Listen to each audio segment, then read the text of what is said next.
and I wanted to welcome you. So applications open tomorrow for the program directors to be able to view them. So I know you're all probably pretty excited and or nervous. And so we wanted to put together this webinar to reassure you and kind of give you a pep talk, but also to talk about what's going to happen next, so what's going to happen to your application, give you some advice about interviews, and also talk a little bit about post-interview communication and kind of how to put together your rank list. So I'm really excited to have these 4 awesome medical educators here to give you some advice and give you some reassurance, and we'll get started. So the first thing I wanted to do after welcoming all 4 of you, so I'll let you talk about yourself a little bit when I call on you for the first time. You can give your background a little bit.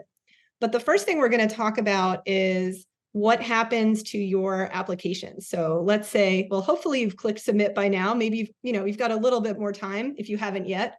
But now that you've applied to some programs, what should you expect next? And what's happening from the program side?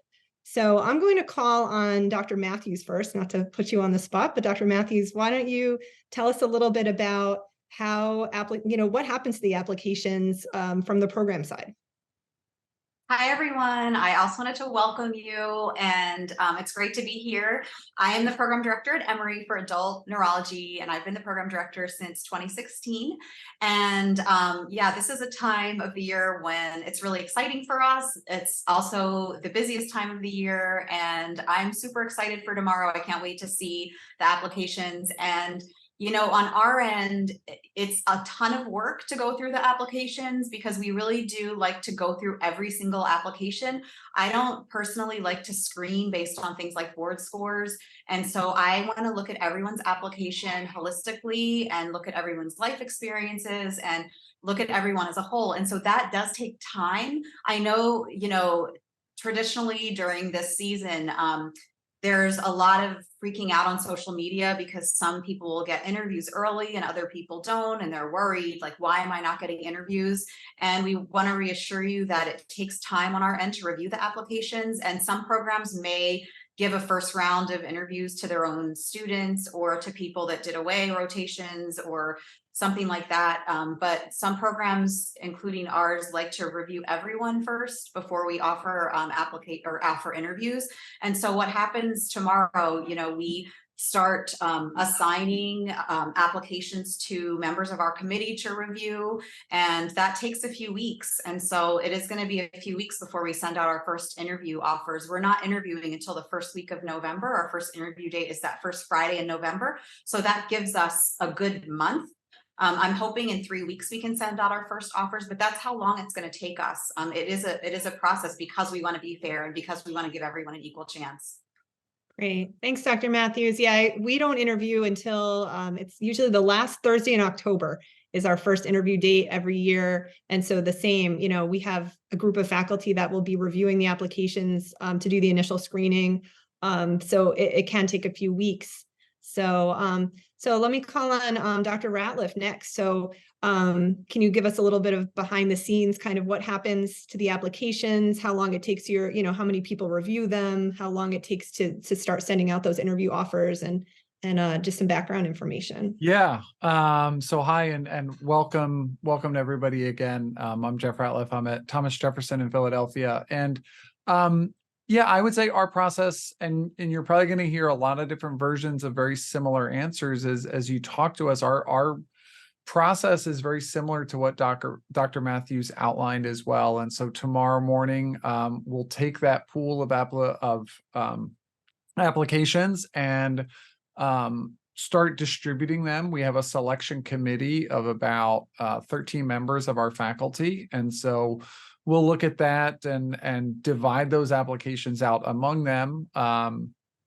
And Dr. Matthews touched on something that hopefully you guys have heard of, and you'll hear more about tonight, about holistic review, where what we try to do is provide our faculty and our selection committee a rubric and a guide to go through those applications in a systematic way and to look at those components and to make sure that they're sort of going through that checklist as they review those applications to make sure that be it life experiences, your personal accomplishments are all sort of getting to the surface and getting eyeballs on them as those apps are reviewed. And it does take time. And our timeline is similar. Our first interview dates are at the end of October.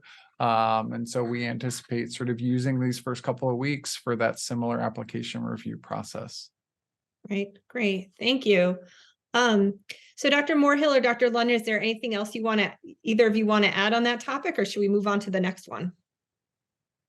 I want to just add one thing, and it kind of addresses one of the questions that's in the Q&A. And first of all, if it's okay, I'll just introduce myself. I'm Yes, Zach London. I'm the Adult Neurology Program Director at University of Michigan, have been for a long time. And it's fantastic to be here with all of you and with this esteemed group of panelists and staff.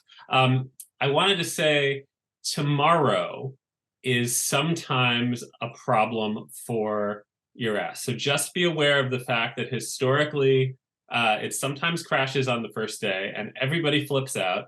So what we do is we don't even try on Wednesday to open up the applications. We don't even look at it until Thursday. And just because historically I've had so many experiences where like I've had this heart sink feeling because it's just overrun with 10,000 people trying to download stuff at the same time.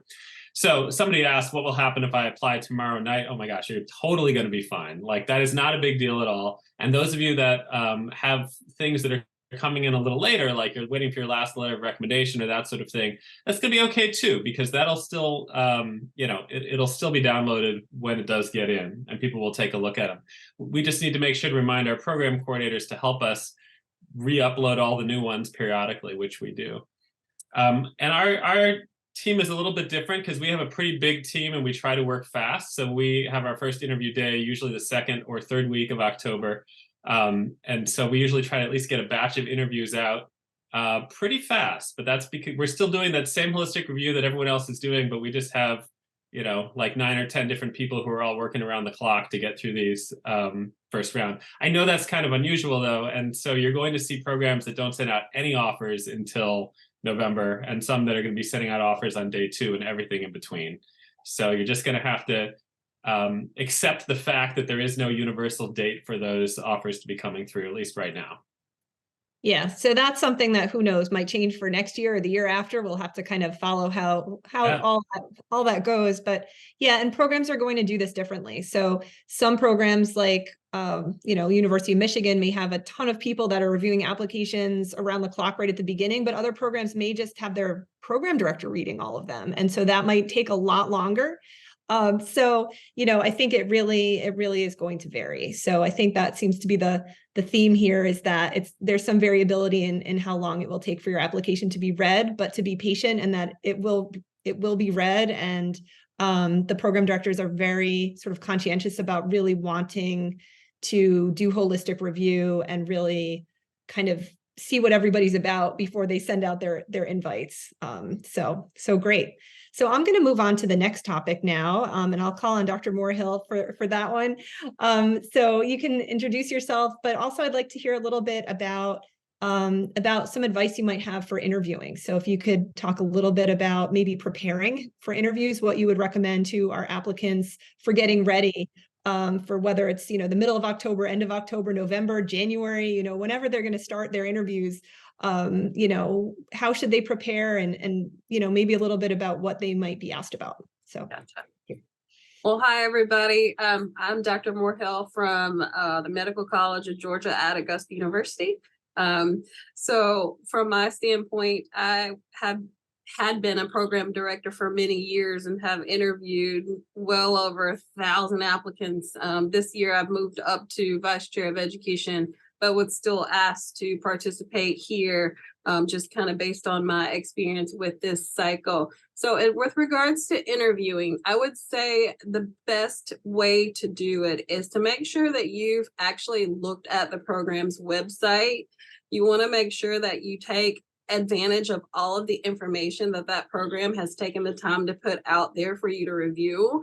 That's going to be very helpful because it's going to help you to form very thoughtful questions about their program, as well as get any questions answered that you might have that helps you to decide whether or not that program is a fit. So very much we are trying to figure out if applicants are a good fit for us. You are also trying to figure out if that program might be a good fit for you. One pitfall that I think I see applicants making sometimes is kind of shortchanging themselves with regards to past experiences. As a program director, oftentimes we're looking at your past experiences to try to figure out what type of person you are and what experiences have like shaped you into the person that you would be and how you would interact with our patient population. So whether it's something that you've done in high school that you took a lot of effort to actually do, or something that even was in college that really shows that you went above and beyond kind of the medium level of input or effort that you would have towards doing that, you need to actually highlight those things, and don't be afraid to highlight those things.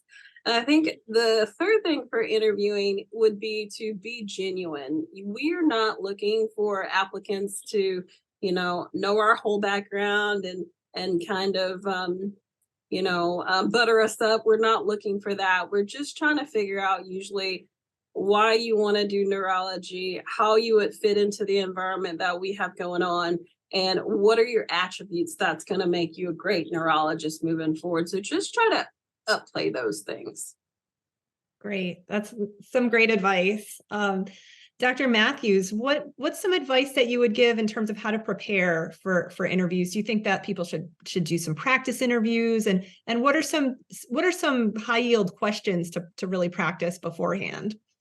I think if your program has mock interviews, you should definitely partake in that. We're doing that soon. We're doing mock interviews with our medical students. And I think one thing is to be really familiar with your application. So some of the experiences you write about, maybe things from years ago, like a research project you did, even, you can write about things you did in college. I remember I had done some chemistry research my first year after college, and I couldn't really remember the details. So I made sure that I reviewed that so I'd be able to talk about it during my interview. But the other thing is you don't want to be, sometimes in interviews, the interviewers will comment that students seemed rehearsed, like their answers had been practiced and like they were kind of reading off a script, and you don't want to sound rehearsed. I mean, you want to be able to talk about your projects and about your interests, but you want to be able to sound like you're just speaking openly and you're not, it's not an answer that you have prepared. So that can be kind of difficult, but you can, practice with faculty, with mentors, mock interviews. So be familiar with your application, questions that you can be answered. So of course, like Dr. Moro saying, why neurology? And all of us are neurologists. We all love neurology. So all of us get it. So when you say, oh, I love figuring out puzzles. I love the way that neurologists think. I love seeing patients and doing the exam. This is why we all chose neurology. So you don't have to think of some crazy answer or, tell us about some wacky patient you saw. You can just tell us why, it's the same reason we love neuro, basically. You don't have to convince us. And then other questions, a lot of people will ask you, if you have a specific interest in neurology, what you see yourself doing, what kind of career you see yourself having, if you have, what kinds of experiences you've had in terms of research or community service. I always like to see, I like to talk to people about their personal interests. There are always so many interesting people that have done so many interesting things. I like to talk to them. We have just such a brief time as program directors to talk to you guys. So, when someone has an interesting hobby or travel or something, I like to talk to them about that. Again, we're very friendly people for the most part, 99.99% of us. We're not going to pimp you.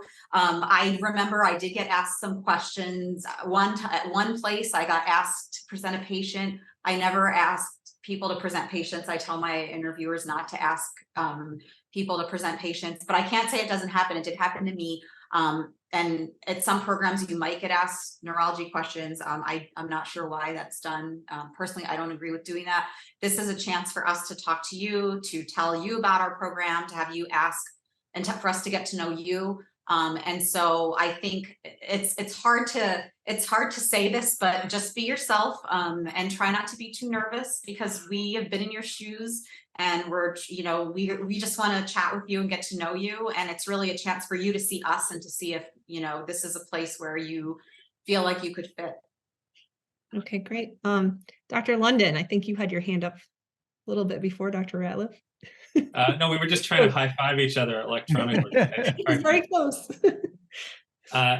So I think you're going to find sort of two major styles of interview questions. And I think the most common is what Rebecca is describing, which is we just want to get to know you, and it's a casual conversation. I think you're also going to see, and I'm seeing a trend towards more of this in the last few years, people who are asking what they'll call behavioral style questions, which are questions that are more about what would you do in this situation, or tell me about a time when, and those kind of questions can sometimes feel a little bit like pimping. I mean, they're not like testing your medical knowledge, but they are, in theory, they're being used to gauge if you have certain qualities or interests, skills, styles of communication that they think are conducive for the kind of applicant that they're looking for.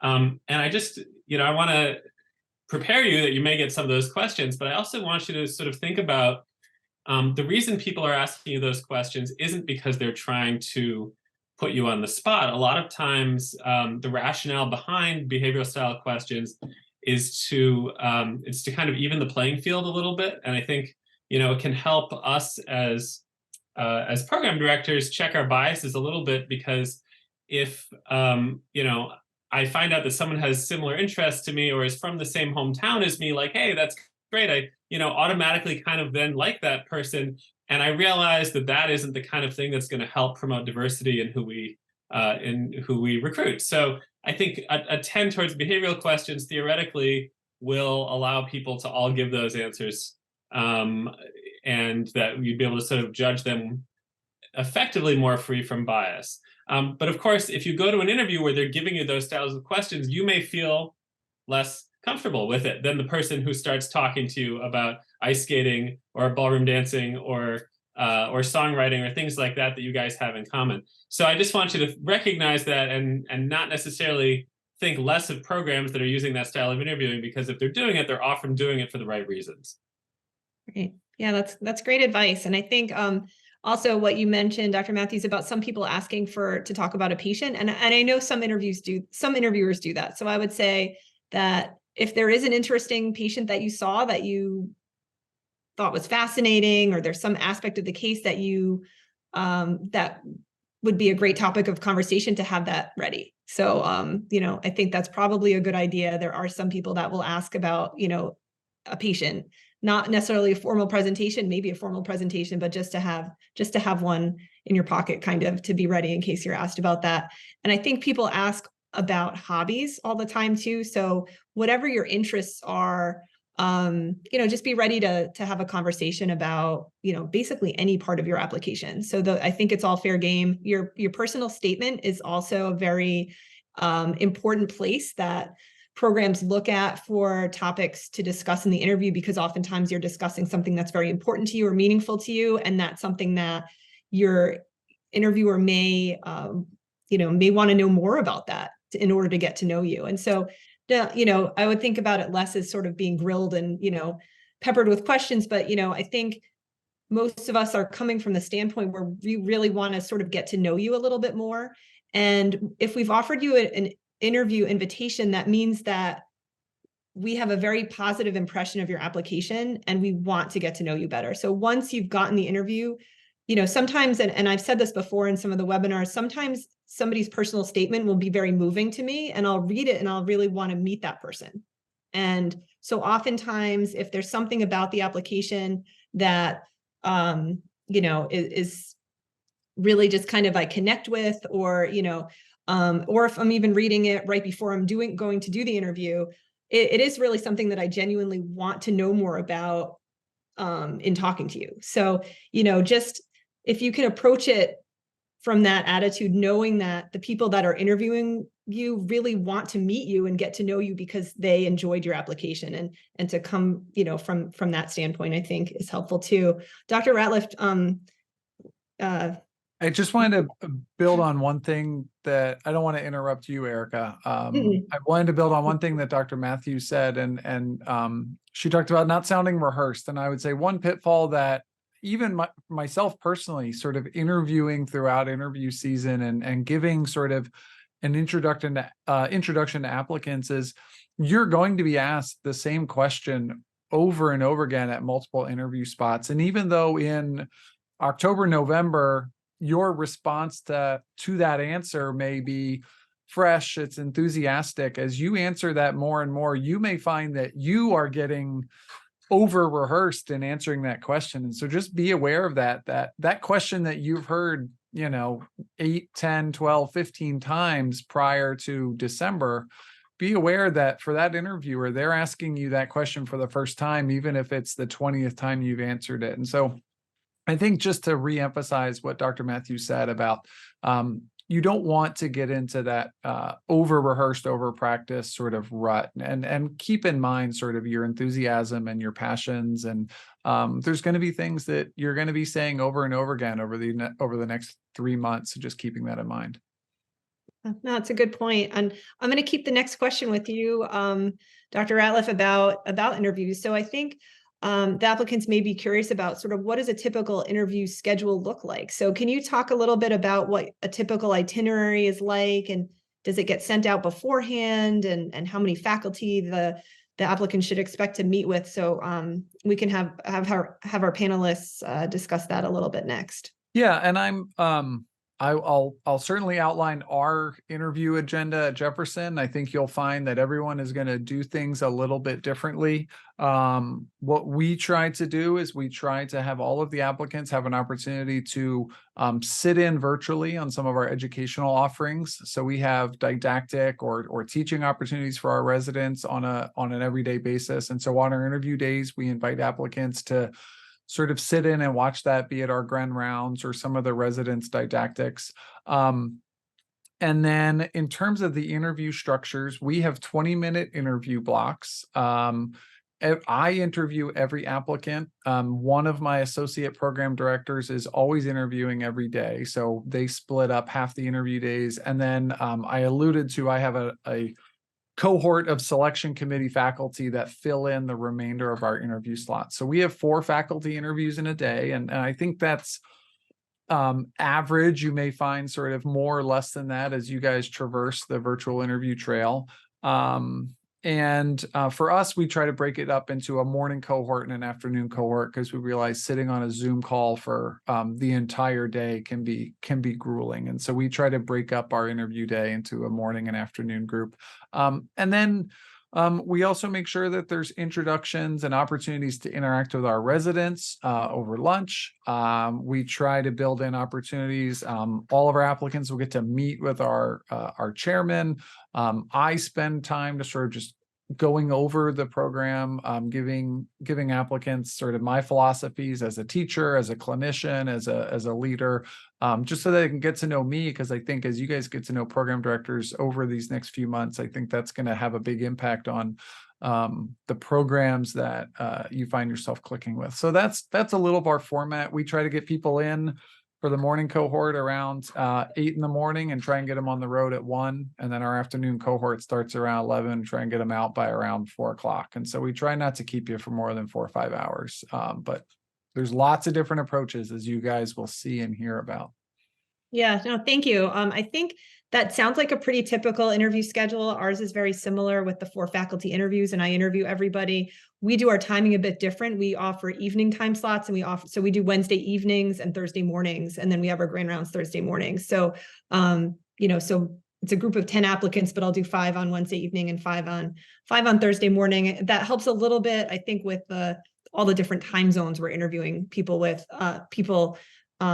virtually. And I always feel bad if somebody ends up with a Wednesday evening time slot and it's 3 or 4 in the morning where they're interviewing from. So I think, but otherwise it's very similar. And I think it's either 15 or 20 minutes at this point.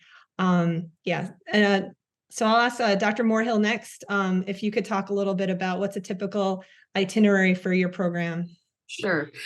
So at the beginning of the week, our chairman actually likes to sit down and kind of chat virtually with all the applicants for about 30 minutes. Following that, there is an interaction with our chief residents for the next 30 minutes for all that week's applicants. Then you would go through your interview. For us, interviews are typically half days. So you would meet 3 faculty members, and you would have some time to spend with the coordinators also, because the coordinators have a wealth of information, and you might actually learn a lot about the program, about the city from them. And then later in the week, you would have your chance to do a virtual didactic session with our residents. And for us, that's typically neuroradiology.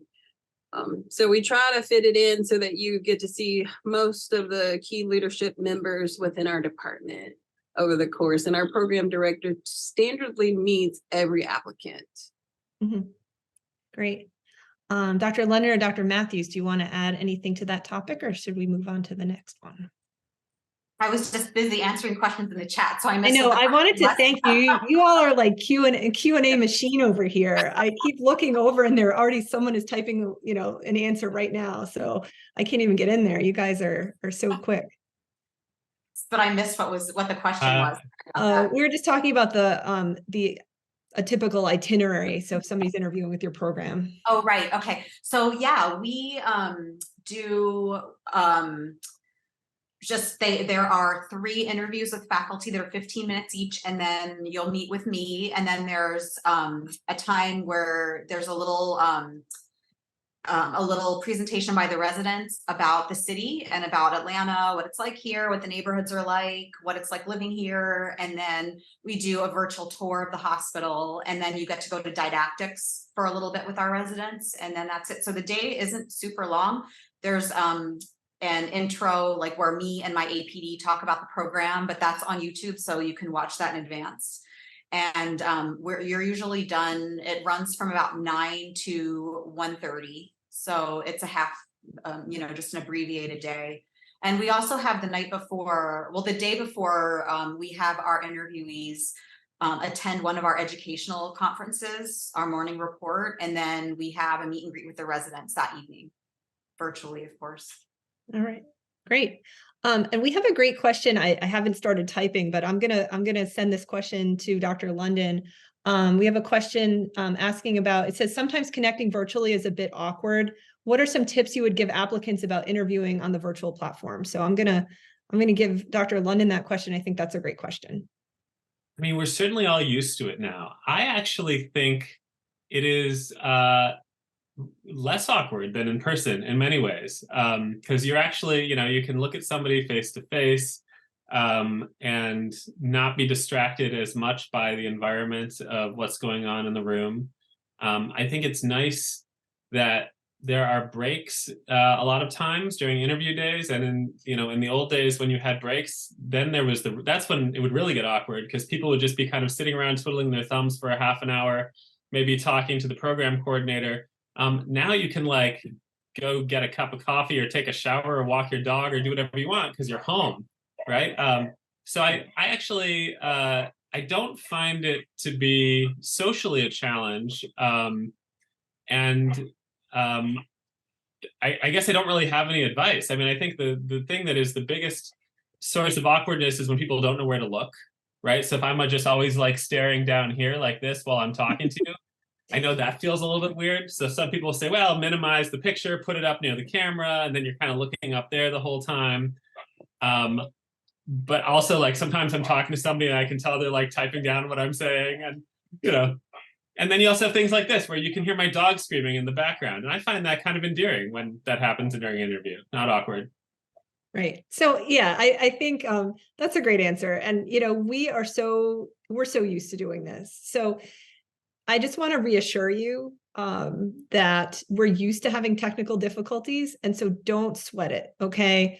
If your Zoom connection conks out, if your Wi-Fi goes down, you have to reboot your laptop. We've all been there. So please do not stress about that. And if you need to end up, usually the coordinators will provide a cell phone number. So there's a backup plan. And if you need to call on the phone, or, we'll figure out how to do this on WhatsApp, or I have no idea, but there's a backup. And so you will have your opportunity to do the interview, even if there's a technical difficulty. And I also wanted to say that we are not super concerned to a limited degree, like with where you're looking. Like, are you looking at right at the camera, or like 30 degrees away from the camera, or like, do you have your square like on the top or on the bottom when you're meeting with one person, or like, are you putting windows in front of them? I mean, we don't care. So, I mean, if you're totally looking off to the side or talking to somebody next to you, which happened last season to me, like if you're talking to someone next to you, that's right off the camera. That's a little odd, but just in terms of your general, interviewing style, just, I wouldn't worry too much about sort of how you're looking. And, some people have a very plain background. Some people, strategically place things that they like to have as a conversation starter behind them. Some people, try to make a pretty background with, some artwork. It doesn't, I don't think I would worry too much about that part of it. I think if you can minimize distraction, I mean, obviously if like your pet runs in and, things happen, if your baby runs through the room, like if somebody's going to worry about that, then maybe that's not the best program. If, somebody's going to judge you because your toddler ran around and tried to, get on the screen. But, I think, I just would, my advice to you is not to stress too much about your background and where you're looking and all that. We really just care about meeting you and talking with you. Can I add something? Absolutely. I would say, as an applicant, what bothers you, right? Like, I have things that after the fact, even if no one else cares, like it's going to stick in my mind and it's going to bother me. So like when I put up my screen and I have a split screen, I'll just go ahead and acknowledge the thing that I feel like might be a little bit obvious and weird. Like, I'm going to look over here because I also have your application on the second half of my screen. So if you see me looking to the right, I'm just looking at things about you. Like, I'm here with you. I'm focusing on you. It's all about you. But if I'm looking over there, that's what I'm looking at. And so sometimes I think just bringing attention to like the obvious, so that you're like, oh, they probably thought that I wasn't paying attention. And so if you already brought it up, you can dismiss that and like really share yourself with the person trying to get to know you. Yeah, no, that's a great point. And the thing about the note taking and the reading of the application that we've been bringing up a couple times now, the more I think about it, like I feel like that's actually leading to higher quality interactions, even though it feels less personal, because when we were doing a 30-minute interview and then afterwards having to remember the whole conversation and maybe write down 1 or 2 notes, I think we would actually get less out of that than if if the person I'm talking to is writing down things as they go. You're going to remember a lot more about that program and you're going to be able to make a more educated decision. And I think, people respect that. That's actually another one of the advantages of virtual interview. Yeah, I found that, I mean, for having interviewed people for, I'll just say more than 15 years, I think that the quality of the virtual interview is actually really good. So having spent more than a decade doing all of these interviews in person, and then for the last few seasons doing them virtually, I really do feel like I can really connect with the applicants. I can have a high quality of conversation. I feel like I can really get to know them in this format, even though it's not in person. So the first year we did it, I was really concerned about that. And then I have to say I was pleasantly surprised with the quality of the conversation. So, I think that I wouldn't, I think you are able to really sort of convey information about yourself and connect with other people on Zoom. And, I think we've have a couple successful matches out of the way now, to know that we're really able to find people that are a good fit for our program by doing it over the virtual format. So any other, before we move on to the next topic, does anyone else have any advice or anything that, you think we should cover about the interviewing? All right. So let's move on to the next topic, which is going to be after interviews. So I know this is like, seems really far away, but it's actually only a few months from now. So in the next few months, after you have completed your interviews. You know, a lot of times we get questions in these webinars and about how should I communicate with programs? Should I communicate with them at all? And so I definitely, you know, definitely take a look at our recommendations in our position statement about that. But I want to address it directly, just in terms of whether or not, or should you thank the programs? Should you email them? Should you be communicating with the programs after you finish interviewing if there are programs that you're really interested in? Because this is, I know, a question that comes up very frequently. So I'm going to call on Dr. Matthews for a response about that first.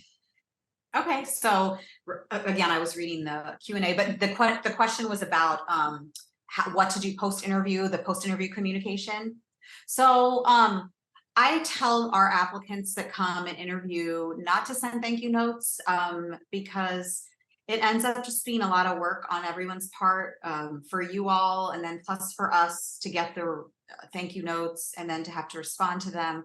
And so some programs might accept them, and in that case, it is good to send a thank you note. I sent them to people that interviewed me, handwritten notes back then.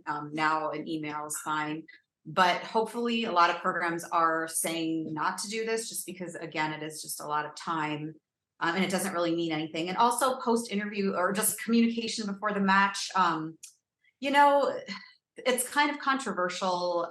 We're not really,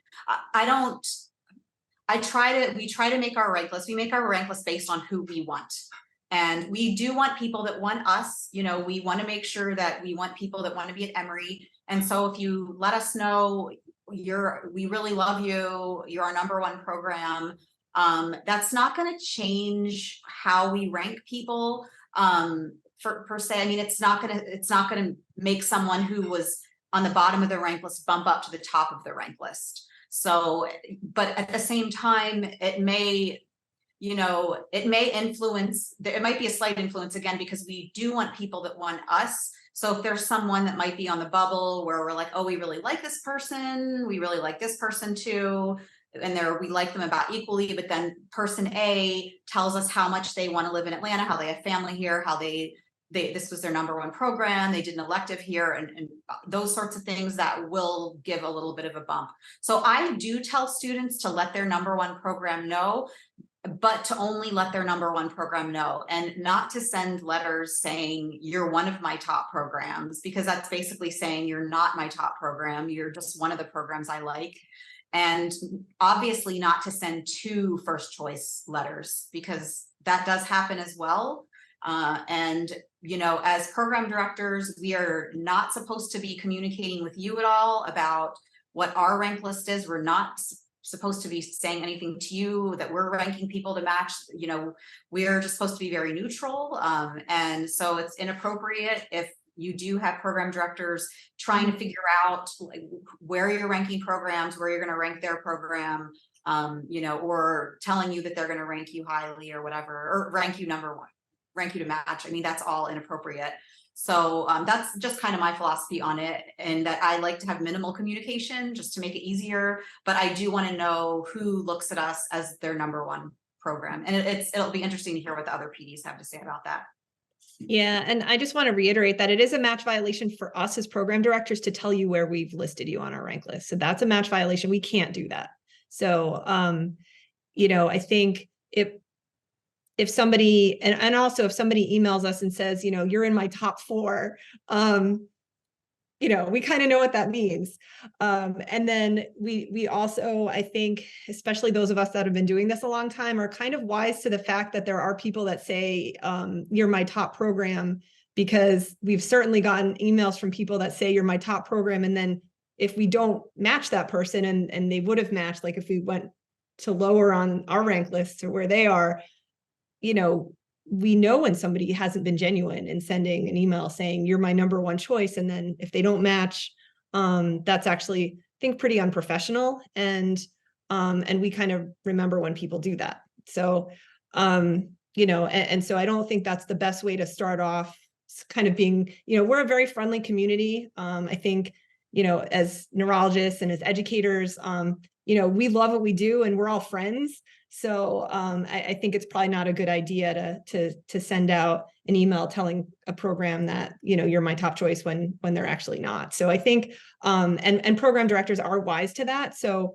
I think it's really not going to sway our decision or really make us move people around along the rank list. And if you think about the fact that it's a match, so that's how a match works. So like you put down in order the programs you want to go to in order of where you would want to match at them. And we do the same thing. We make a list of applicants in order of how we would want to have them match with us. So I think, since that's the system, you have to kind of trust the process of that. And so it's kind of a little moving people around at the last minute based on emails. I don't think is something that programs are going to be really tending to do. So that's kind of my opinion about that. Dr. London.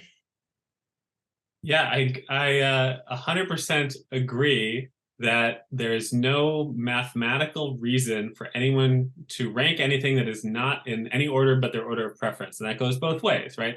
So if I know that an applicant really wants to come to my program, it shouldn't theoretically affect how I rank them. I mean, if I was going to rank them number 20, knowing that they want to come there, I shouldn't rank them higher because the match will solve that problem. But I think what you're sort of touching on, and Dr. Matthews was bringing this up before, is there's just this element of human psychology. And I know this is sort of like an unpopular thing to say, but you are sort of playing to human psychology. And program directors are humans too. And we all like to think that, oh, we can take the pen that has the drug name on it and not be the person to prescribe that drug. And this is kind of the same thing. The thank you notes, the post-match or the post-interview communication are advertising. And so I want to discourage everybody from doing that on both ends, because again, there's no actual mathematical reason to do it, but there is a psychological reason to do it. And I think it would be disingenuous to deny that that exists. And it probably affects some programs more than others. Yeah, no, that's definitely a good point. Dr. Ratliff or Dr. Moorhill, do you have any, do you want to weigh in on that topic? I mean, I'll jump in, post-interview communication, and I think Dr. London and Dr. Matthews both made excellent points. The last thing I'll add is, at least for us, we certainly don't have a no communication policy. We acknowledge that in the hours that you spent during your interview day with us, we may not have covered it all. And we will do our best. If you have a question about, some opportunity, if you go down to Emory and you hear what Dr. Matthews is doing and you think, oh, I wonder if Jefferson does something similar. I mean, I'm happy if you fire me an email and say, hey, are you doing this? And maybe we didn't cover it through the interview day. You guys have a hard job of interviewing at programs and trying to learn as much as you can about those programs to influence your own rank list. So certainly if you have questions and information about a program that you want, speaking personally, feel free to reach out to us and ask those things. But the other communication of sort of your interest and love letters and first choice letters and all of that stuff, I agree with what's been said, that it's, at the end of the day, you guys should rank it in your order of preference and know that that we're going to do the same thing, and that's to everyone's advantage. Yeah, no, definitely. So good. I'm just looking at some of the questions there. And I there have been a few that have been just sort of on the theme of if you have a piece of your application that you're concerned about. So that seems to be something we had quite a few questions. So I think let's just take a couple minutes to address that. If there's a part of your application where you've needed to repeat an exam, or you maybe failed a shelf exam or have a low grade in one of your clerkships, or if there's some aspect of your application that you're concerned is going to negatively affect your application, why don't we talk about what's the best way of kind of addressing that in the interview? So I think having program directors here, that's typically the person that you would have that conversation with.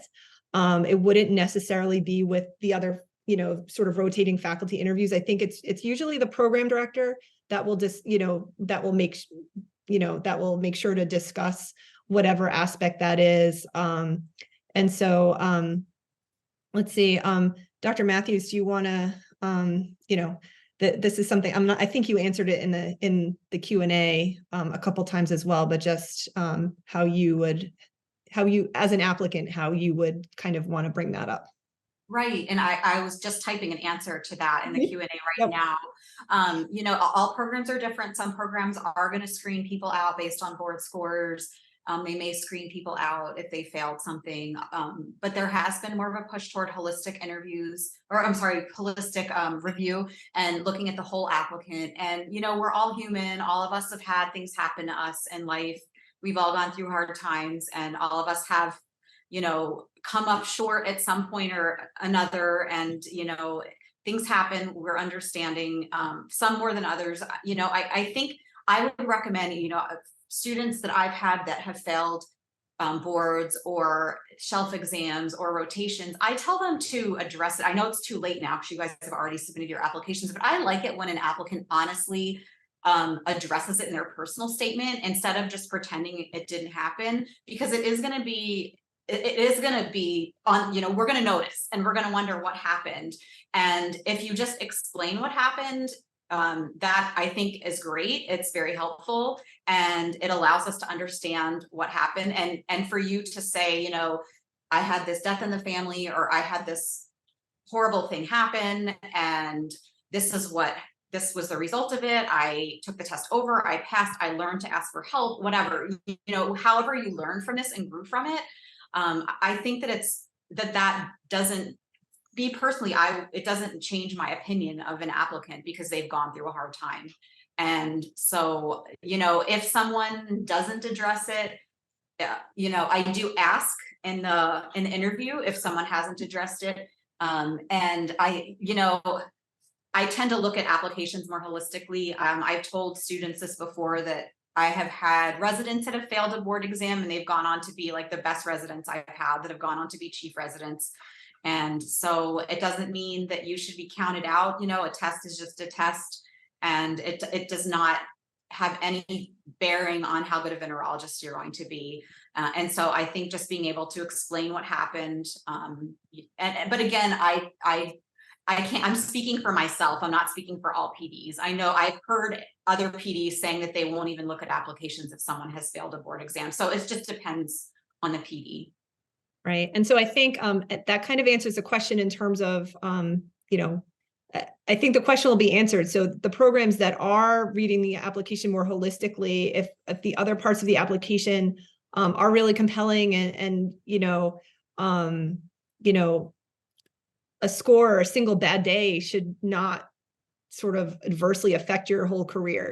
I think, we're all human beings that are reading your application. So I think, the programs that are screening out based on one bad number on one exam are missing out on potentially some really amazing applicants. So, I think you'll find that out in terms of where you're getting interviews.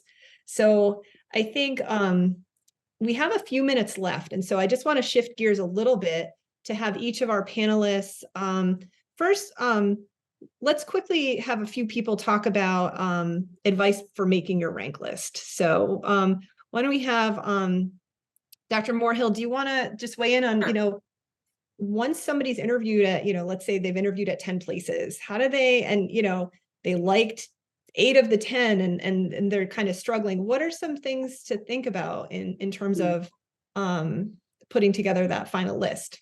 Okay, I will talk about that, but I wanted to add one point to the last discussion. If you have failed something, it is a good idea to figure out how you address that, as well as how you are going to ensure that that is no longer going to continue to plague you throughout your training. So I think for program directors, also, we're just looking for applicants to own it, as well as to figure out how to fix it moving forward. Now, in terms of your rank list, that's always a difficult question. I think it's probably a good idea to try to figure out truly where you will envision yourself being the happiest. Did you fit in with their residents? How did you like their leadership that interviewed you? Did you like the coordinator? Did you feel like the coordinator would be helpful during your training? Oftentimes during residency, your coordinator is going to help you with so many things. So it's just not the program director, it's all the people that you meet. So you really have to take this into consideration, as well as, if there's a particular thing that you're interested in terms of fellowship, will you be adequately prepared to enter a fellowship of your choice after you've completed a residency at that particular place? Maybe they already have a fellowship there. If not, maybe they have a specialized group that will get you in-depth knowledge and training in that area. Some programs also offer kind of fine tuning with regards to continuity clinic. Can you tailor your continuity clinics, those types of things? So there's lots of things that go into it. The best thing too is probably getting a good contact from the residents and asking them questions on the sidebar after the interview. They are probably going to be the biggest gauge to what you're going to get moving into that residency program. So that's kind of how I would go about it. And then the other thing is, if you are someone who likes a big city, obviously a program cannot overcome what city they are located in. So you really need to take those considerations take that into consideration as well. Yeah, no, I think that's really important. I think it's, everyone says it's important to like go with your gut or whatever. But there is something to that. I think if there's a program that you feel like you've really connected with the people. So obviously, and I'm going to plug all of our programs because our neurology residency programs are amazing. And you are going to get spectacular training and become a neurologist, which is what you all want to do at any of them. Okay. So, and then, just in terms of like, if it's a big university program and that program has a huge endowment and a super good reputation for their school, doesn't necessarily mean that that program is the best fit and where you'll be the happiest. So I think it's really important for you to figure out what's the best program for you and think about your career goals and think about, the faculty you met and think about the residents you met and where you would really feel connected and feel like you would, be happy spending those 4 years and potentially longer. A lot of people stay on for fellowship or as faculty where they train. So I think, it's really important to just go with the program that you really love the most, and, don't discount, don't discount your feelings about that. So we're down to the last couple of minutes. So I'm going to just have, if anybody has some just last minute advice or reassurance, we can kind of go around there. So Dr. London, any last minute words of advice or comfort for people? Just, have fun with this. I mean, this is an opportunity you're not going to have too many more times in your life where you're going to get to look at an entire world of opportunities in front of you and get to figure out which one is the best fit for you. And, you're going to meet so many people. Remember that we're kind of a small community. I mean, there's 160 or something programs. You maybe are going to interview at 5, 10, 15, 20 of them, something like that. All these people you are going to meet later. I mean, we are all going to be at the, neurology meetings, and whether or not this is the program you match, you're getting to know your community and you're getting to know some of these cities and places that you might not have thought about before. And I think that's exciting too. So really just enjoy the process and try to remember that when it gets to be December and you're on like your 12th interview and you're like, oh, I've been asked this question literally 70 times. This is a chance you're not going to have again. So really try to get the most out of it. Yeah, that's great. Great point. Dr. Ratliff, Dr. Matthews, Dr. Moorhill, any last minute words of advice? Dr. London sort of took the words out of my mouth. I mean, this is for many, and I know speaking personally, interview season felt like my first step into sort of the neurology community. And for many of you, unless maybe you have done an away or gone to some meetings and met other people, the neurologists you've gotten to know have been the folks at your medical schools and your home institutions. And I remember sort of this light going off as I was meeting neurologists and other applicants from other institutions and other programs. I was like, oh man, it clicked, and these are my people, and I made the right choice. And I think just to reiterate what Zach said, enjoy that.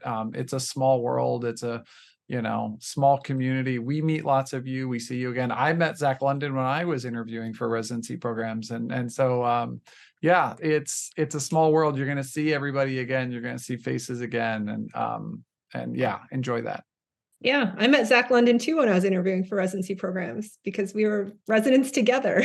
So I met him at the applicant dinner. So anyway, Dr. Matthews, Dr. Moorhill, any final words of wisdom? I just wanted to add kind of the same thing that Dr. Schuyler said, that I think listening to your gut is really important in this process.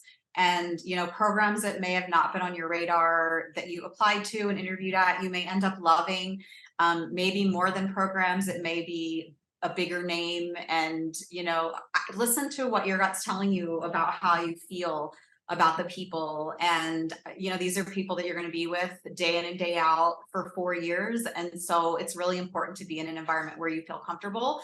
And so I think listening to your instincts is really important. And also just jotting down, I'm not the most organized person in the world. So, writing notes is really important. So after interviews, definitely jot down your feelings, because they will blur together.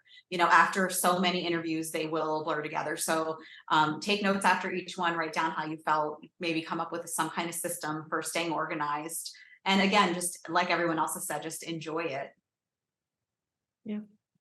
I think everyone has had great points. And I think Dr. Matthews brings up a great point about maybe even programs that may not have been on your radar going into the cycle. You will find that we are neurologists because we love teaching. So even if you're going to a program that doesn't have the biggest name, you might find some of the best teachers in those programs and people that are willing to spend time with you and make sure that you also attain the correct level of knowledge. So, it's a great time for you guys. Try to enjoy it a little bit. Try not to stress out too much, and maybe have some decompression sessions among some of your peers during the process so you can help keep each other strong emotionally as you go through the process. But best of luck.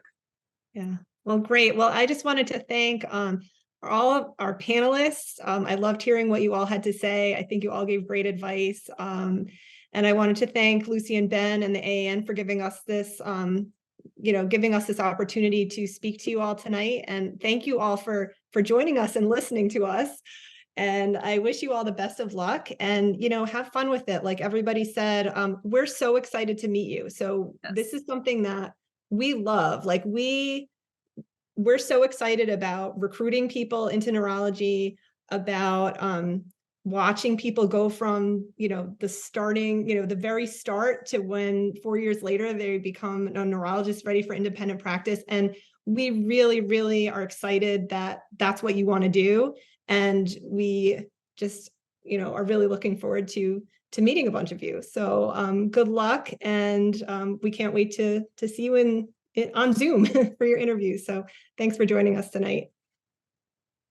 Thanks, Thank you, everybody. And congratulations on Bye. making it this far. Hopefully talk to you soon.